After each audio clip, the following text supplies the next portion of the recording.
Hi dear children, in the last class we discussed about electric potential due to the electric dipole, right?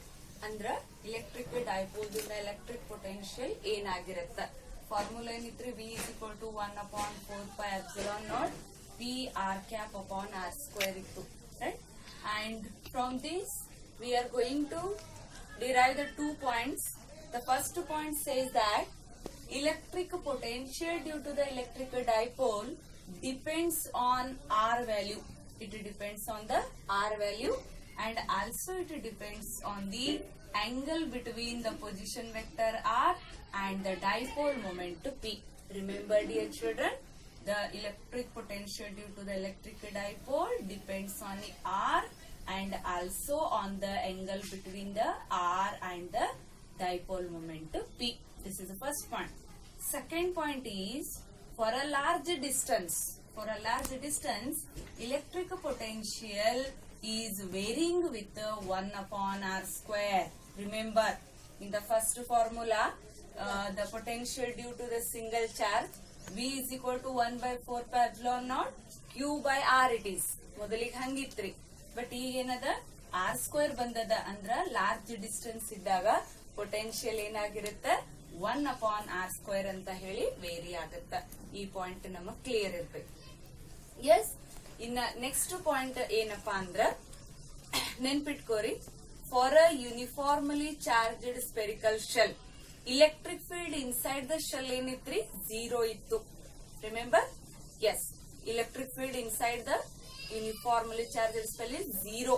But remember the electric potential does not 0. It remains constant as it equals to the on the surface. Potential ಮಾತ್ರ inside the spherical shell 0 ಇರುವುದಿಲ್ಲ. ಈ point clear ಇರಲಿ, right? Yes. Then coming to the next topic, today let us discuss about equipotential surfaces. Equi means same, potential means the potential in that surface should be same. Then what is the definition? This is a 1 mark or a 2 mark important question. Today whatever we are going to study, these are 1 or 2 or 3 marks important questions we are discussing, right? Then definition, what are equipotential surfaces or surface? A surface with a constant value of potential at all points on the surface. ಅಂದ್ರ ಯಾವ ಒಂದು surface ಮೇಲೆ ಎಲ್ಲಿ ಬೇಕಾದಲ್ಲಿ ನೀವು ಯಾವ್ದು ಬೇಕಾದ points ಅನ್ನ ನೋಡ್ರಿ, ಆ ಪಾಯಿಂಟ್ ಗಳಲ್ಲಿ ಪೊಟೆನ್ಶಿಯಲ್ ಏನ್ ಉಳಿಬೇಕ್ರಿ? ಸೇಮ್ ಉಳಿಬೇಕು. ದಟ್ ಮೀನ್ಸ್ ಕಾನ್ಸ್ಟೆಂಟ್ ಉಳಿಬೇಕು. ಅದನ್ನೇ ಇಕ್ವಿ ಪೊಟೆನ್ಶಿಯಲ್ ಸರ್ಫೇಸ್ ಅಂತ ಕರಿತೀವಿ. ಹಾಗಿದ್ರೆ ಸಿಂಗಲ್ ಚಾರ್ಜ್ ಇದ್ದಾಗ V is equal to ಏನದ 1 upon 4 pi epsilon naught Q by R, right? And it explains that if a R remains constant, then the potential also constant. R remains constant, then potential also constant. That is why the point says that for a single charge, the equipotential surface is a concentric spheres or concentric spherical surfaces centered at the charge. ಅಂದ್ರೆ ಒಂದು single charge ಗೆ ಇಕ್ವಿಪೊಟೆನ್ಶಿಯಲ್ surface ತೆಗೀರಿ ಅಂದ್ರೆ ನೀವು compulsory ಹೆಂಗ್ ತೆಗಿಬೇಕ್ರಿ? Plus Q or minus Q. ಅದು ಹೆಂಗಿರ್ಬೇಕ್ರಿ? ಕಾನ್ಸೆಂಟ್ರಿಕ್ ಸ್ಪೆರಿಕಲ್ ಸರ್ಫೇಸ್ ಗಳಾಗಿ ಇರಬೇಕು. So this is for the equipotential surface of the single charge, right?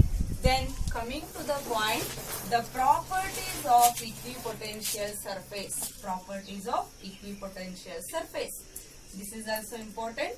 The first property is electric field at every point is normal to the equipotential surface. ಅಂದ್ರೆ ಯಾವುದೇ equipotential surface ಇರ್ಲಿ, ಆ surface ಗೆ electric field ಯಾವಾಗ್ಲೂ ಹೆಂಗಿರ್ತದೆ ರೀ? Normal ಅಥವಾ perpendicular ಆಗಿ ಇರುತ್ತೆ. This is the first point. And second point is there is no potential difference between any 2 points on the equipotential surface. For example ಇಲ್ಲಿ ಪಾಯಿಂಟ್ ಎ ಅದ ಅಂತೇಳಿನು, ಇಲ್ಲಿ ಬಿ ಅದ ಅಂತೇಳಿನು. ಈ ಎರಡೂ ಪಾಯಿಂಟ್ಸ್ ಗಳ ನಡುವೆ ಯಾವುದೇ ರೀತಿಯಾದಂತ ಪೊಟೆನ್ಶಿಯಲ್ ಡಿಫರೆನ್ಸ್ ಇರುವುದಿಲ್ಲ. ಸಪೋಸ್ ಇತ್ತು ಅಂದ್ರಲ್ಲಿ ಏನಾಗ್ತಿತ್ರಿ? So there will be some amount of potential. Some amount of potential ಇದ್ರ ಈ ಪಾಯಿಂಟ್ ದಾಗ ಒಂದು ಬೇರೆ ಇರ್ತಿತ್ತು, ಈ ಪಾಯಿಂಟ್ ದಾಗ ಒಂದು ಬೇರೆ ಇರ್ತಿತ್ತು. ಅದಕ್ಕೆ ನಾವು ಇಕ್ವಿ ಪೊಟೆನ್ಶಿಯಲ್ ಅನ್ನಕ್ ಬರುವುದಿಲ್ಲ. ಅದಕ್ಕೋಸ್ಕರನೇ ಯಾವುದೇ ಎರಡು ಪಾಯಿಂಟ್ಸ್ ಮೇಲೆ ಏನಿರುವುದಿಲ್ಲ. So there is no potential difference. Then next point is no work is required to move a test charge on the equipotential surface. ಅಂದ್ರೆ ಒಂದು ಚಾರ್ಜ್ ಅನ್ನ ನಾವು ಒಂದ್ ಪಾಯಿಂಟ್ ದಿಂದ ಇನ್ನೊಂದು ಪಾಯಿಂಟ್ ಗೆ ಮೂವ್ ಮಾಡಬೇಕಾದ್ರೆ ಇಲ್ಲಿ ಯಾವುದೇ ವರ್ಕ್ ಡನ್ ಆಗುವುದಿಲ್ಲ. Because the potential remains constant all over the surface of the equipotential. Is that clear? So these are the important points or properties of the equipotential. Then coming to the point, there are diagrams. ಈ diagram ಕೇಳೋ ಪಾಸಿಬಿಲಿಟಿನೂ ಐತ್ರಿ. Draw the equipotential. Last 2 years ಇಂದ ಅದೇ question ಕೇಳ್ತಿದ್ದಾರೆ. Draw equipotential surface for the uniform electric field or a single charge or a dipole or a two positive charges or negative charges. ಈ ರೀತಿ ಕೇಳಬಹುದು.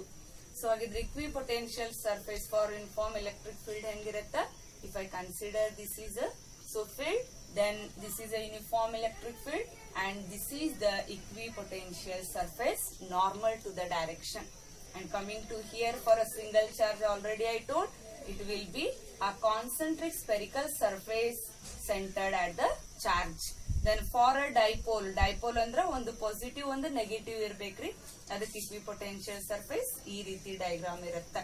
Then for a two identical positive charges, dipole for a two identical positive charge ಗಳಿಗೆ ಈ ಒಂದು equipotential surface ಈ ರೀತಿ ನಾವು diagram ತೆಗಿತೀವಿ. Right? So is that clear? Yes. Dear children, coming to the another 2 or 3 marks very important relation, that is relation between electric field and the potential. ಅಂದ್ರ E ಮತ್ತು V ನಡುವೆ ಏನು relation ಐತಿ ಅಂತ ಹೇಳಿ ಡಿರೈವ್ ಮಾಡಬೇಕು. ಹಾಗಿದ್ರೆ ಏನೇನ್ ಇಲ್ಲಿ ಕನ್ಸಿಡರೇಷನ್ ಅದ? Consider there are 2 plane equipotential surfaces A and B and the direction of electric field is from A to B. Here it is shown. P be a point at which there is a unit positive charge. It is moved from the surface B to the surface A. ನೋಡ್ರಿ ಇಲ್ಲಿ P ಅನ್ನೋ point ಅದೊಳಗ ಏನೈತಪ್ಪ ಅಂದ್ರ ಒಂದು point charge ಅದ. ಅದನ್ನ ಇಲ್ಲಿಂದ ಇಲ್ಲಿಗೆ ನಾವು ಮೂವ್ ಮಾಡ್ತೀನಿ.